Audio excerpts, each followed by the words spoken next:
What's up, everyone? Path of Idol, Old Gods Rising is here to shake up the idol genre with a heavy Lovecraftian vibe. You serve an old god, corrupt exiles to turn them into your godsworn, and send them off to war while you kick back. But there's one problem. Without proper optimization, it turns into a massive waste of time. That's why I've put together 10 advanced tips so you can progress much faster and awaken this god without sinking 300 hours of your life into it. I'm Matthew, and let's go. If there's one thing this game doesn't forgive, it's stalling on chapter bosses. The fatigue mechanic kicks in exactly at 30 seconds of combat and scales every 5 seconds after that, meaning the game basically punishes you if you don't kill the boss quickly. A tanky build that survives for 2 minutes but doesn't explode the boss? Forget it.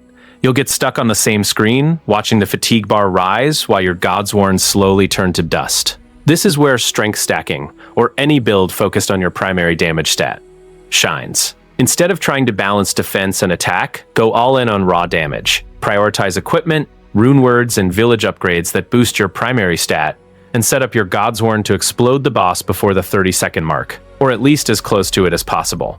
The logic is simple. If the boss dies in 25 seconds, fatigue never becomes a problem. If you survive for 2 minutes but only take down 40% of its health, you've lost. This completely changes how you think about progression. Instead of farming balanced gear, you're going to hunt for pieces that give the highest burst damage possible, even if that means dying faster in other modes. The logic is, chapter bosses are the bottleneck of your evolution, so optimize specifically for that. Divine Tower, Exploration, and other modes can wait. What unlocks new content is killing bosses fast, not surviving 5 minutes longer. Path of Idol, Old Gods Rising rewards calculated aggression.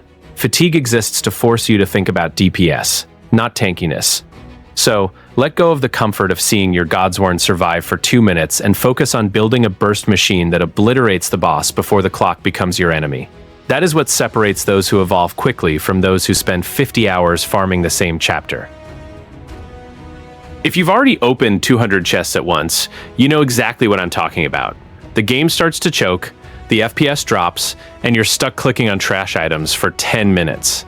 This isn't just annoying, it's evolution time thrown in the trash. The mechanic of opening hundreds of chests in a row is a central part of the farm loop, but doing it manually, selling item by item in the interface, is the fastest way to turn your PC into a slideshow and your farm session into a nightmare. The solution is in the advanced loot filter options, and it's absurdly simple. Set up auto sell to automatically sell common, white, and magic, blue, items that are below your map's current level. Done. Now, when you hold right-click to open a pile of chests, the game will automatically junk everything that isn't worth it and keep only what really matters, rare and legendary items, or pieces of a level appropriate for your progress. Your inventory stays clean instantly, without stuttering, without unnecessary clicking, without wasting 15 minutes of your life. This seems like a small detail, but it completely changes the rhythm of your progression. Instead of farming for 30 minutes and spending 10 cleaning out your inventory, you farm for 30 minutes and keep farming. The community has already adopted this as standard practice precisely because the efficiency gain is brutal, especially when you're in high-level maps, where every second of stuttering is 1 second less of loot per hour. And loot per hour is what unlocks better gear, kills bosses faster, and helps you evolve faster. Old Gods Rising is a game about time optimization. And optimizing time means eliminating everything that doesn't add value. Low-level gray and blue items don't add value. They are just noise. Set the right filter, let the game do the dirty work for you, and focus on what really matters. Opening chests, getting good loot, and continuing to evolve without getting stuck. That is what separates those who farm 500 chests per hour from those who farm 200 and lose half their time cleaning their inventory. After the recent changes to the baptism system, agony scales lost a large part of their original function, while abyssal scales became the really important resource. The version 1.0.3 notes already confirmed that agony scales would be converted back into abyssal scales in the next update. In practice, this completely changes how I would play the initial chapters. I would avoid spending abyssal scales on repetitive explorations or small rewards, especially when I'm still advancing easily with my current team. The beginning of the game gives the impression that this resource is abundant, but that feeling quickly disappears when you reach the mid-game transition and start depending on it to evolve more efficiently. It's also important not to be fooled by the name or the immediate value of agony scales. They might seem useful because of their relationship with baptism, but the system has been adjusted so that talents can be locked and unlocked directly, in addition to allowing the application of preferred skills in baptism. Therefore, before spending any scales, I would always check if that investment still makes sense in the current version of the game, because resource functions can change between patches. My personal recommendation is to treat abyssal scales as a planning resource, not as common currency. Save them for moments when they really accelerate an important progression jump. For example, when your team is stuck because of a specific improvement, or when an exploration has a guaranteed return. And, if you still have agony scales, you don't need to panic or try to spend them immediately. The announced conversion is 6 agony scales for 1 abyssal scale. So the smartest thing is to preserve the resources and follow the updates before making irreversible decisions. Old Gods Rising has a silent trap that catches everyone in the beginning. We see a blue item and immediately think, trash, sell it. But those who do this are missing the biggest power spikes in the game. The Runewords mechanic transforms fine, blue items with 2 rune slots into absurdly strong weapons, often surpassing rare, yellow, items that have no synergy at all.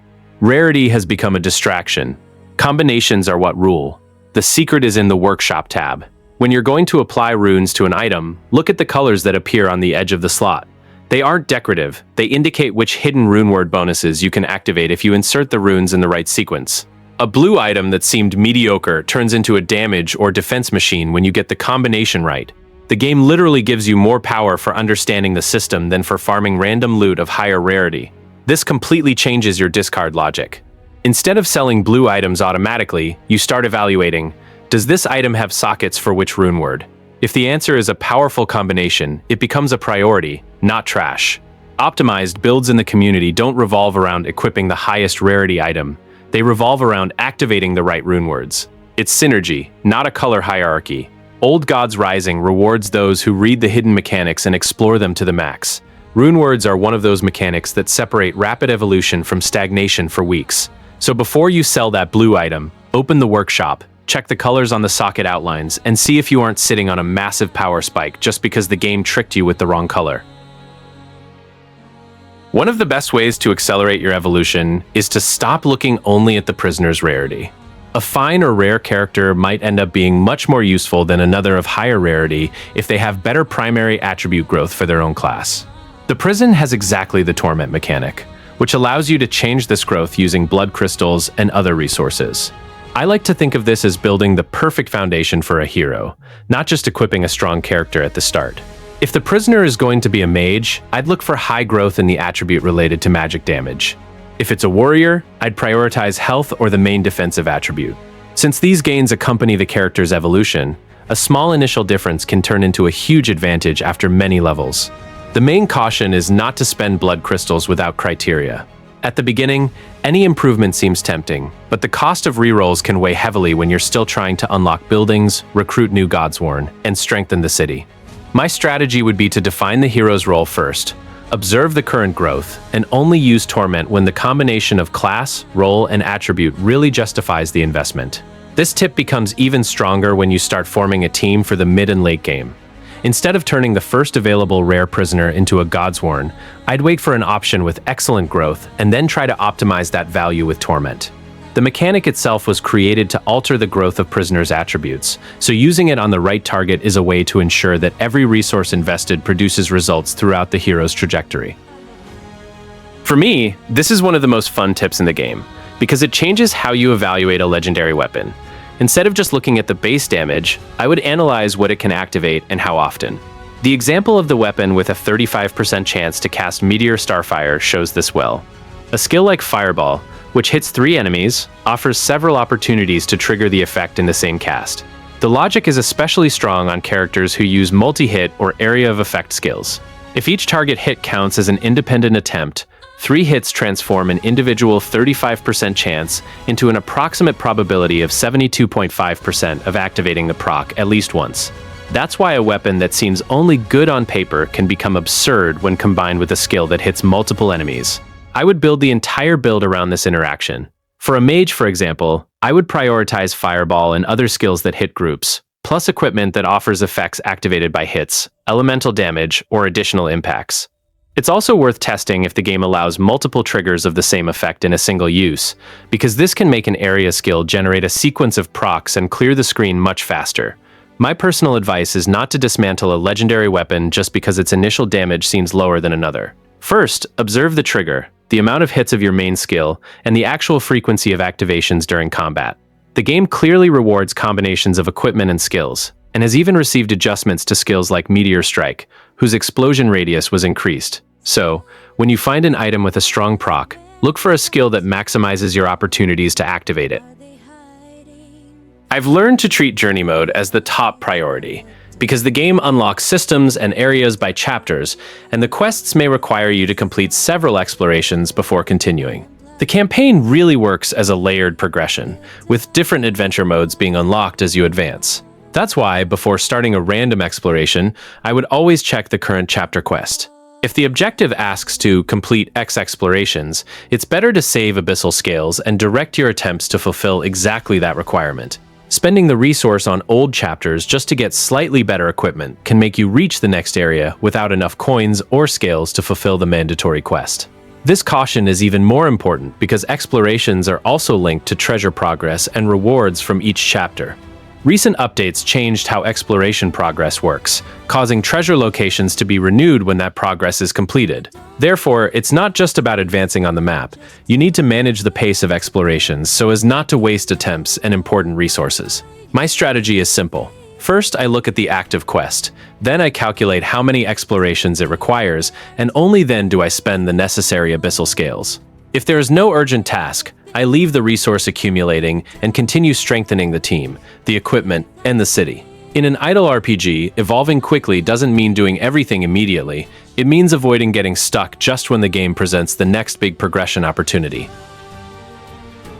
For me, Worshipper Infusion is probably the safest investment of the entire progression. Heroes can be replaced, better equipment will appear, and some builds end up becoming outdated, but Infusion bonuses continue to strengthen everything you do afterward. The system converts gold, blood, and bone into permanent attribute gains, which makes it a sort of compound interest within the game. I like to view this mechanic as an improvement to the entire account, not just one character. When you increase power through Infusion, the benefit accompanies new Godsworn, new weapons, and future team changes. This is different from investing too much in a specific hero at the beginning and then discovering that he was replaced by another with better growth or skills. Even so, I wouldn't spend all resources immediately. I would keep a reserve to unlock buildings, complete quests, improve the city, and deal with urgent progression costs. But whenever these needs are covered, I would put the surplus into Infusion, prioritizing bonuses that benefit the main composition, such as damage for an offensive team, health for the front line, or attributes linked to the class you use the most. The main point is not to confuse permanent investment with mandatory spending at any time. Infusion is excellent precisely because it doesn't become obsolete, but its efficiency depends on you choosing improvements that affect the greatest number of situations possible. To evolve quickly, I would follow this order. Ensure essential unlocks, keep resources for the campaign, and then transform the excess into Infusion. This way, each future stage starts with an account stronger than the previous one. This is one of the most important management decisions in the early and mid-game. Baptism improves a hero immediately, but there is an individual limit. Meanwhile, the temple upgrade increases the evolution ceiling for current and future heroes. In other words, you aren't just strengthening one character, but expanding the growth space for your entire account. The common mistake is to spend all the ancient blood on the two main characters as soon as the resource appears. This can generate a quick increase in power, but soon you hit the limit imposed by the temple level and need to continue accumulating resources without being able to extract the maximum from them. Furthermore, some building improvements also reduce the cost of baptisms, making subsequent investments more efficient. I follow an alternating rhythm. I do some baptisms when my team needs to win a stage, then I prioritize the next temple upgrade before continuing to pour ancient blood into a single hero. Thus, the immediate strengthening doesn't disappear, but it also doesn't compromise future progression. This approach is particularly valuable because the temple benefits all the Godsworn you will still recruit, not just the current lineup. It's also worth following system changes, because Baptism has received recent adjustments related to talents, preferred skills, and locking or unlocking skills. Therefore, I wouldn't treat Ancient Blood as a resource to spend automatically. First, I would expand the temple ceiling. Then I would choose the heroes and talents that really combine with my composition. The goal is to grow now without creating a bottleneck for the next team. This tip is very important because the game doesn't just evaluate the strength of your best team.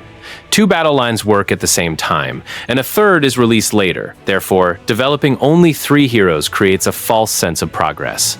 At the beginning, you advance quickly, but then the second line becomes a real bottleneck. I prefer to think of 6 heroes as a complete structure: 2 tanks or resistant characters, 2 damage dealers, and 2 supports or control specialists, adjusting the composition according to the available classes. They don't need to have exactly the same power, but everyone must be able to perform their function without collapsing when content requires 2 simultaneous formations. The mistake is to put all the gold and all the baptisms into a single trio because the result appears immediately. My strategy would be to first strengthen the essential roles of the 2 lines and distribute the resources in a balanced way, avoiding one team becoming excellent while the other can't even survive. Thus, every level, equipment, or attribute improvement contributes to the total progression, and not just to a part of the account. I also don't seek perfection in the 6 characters from the start. First, I set up 2 functional teams, then I would gradually replace the weaker heroes with options with better attributes, skills, or synergies. This way, when the 3rd line is unlocked, you will already have a prepared foundation and won't need to interrupt the entire campaign to start developing new characters.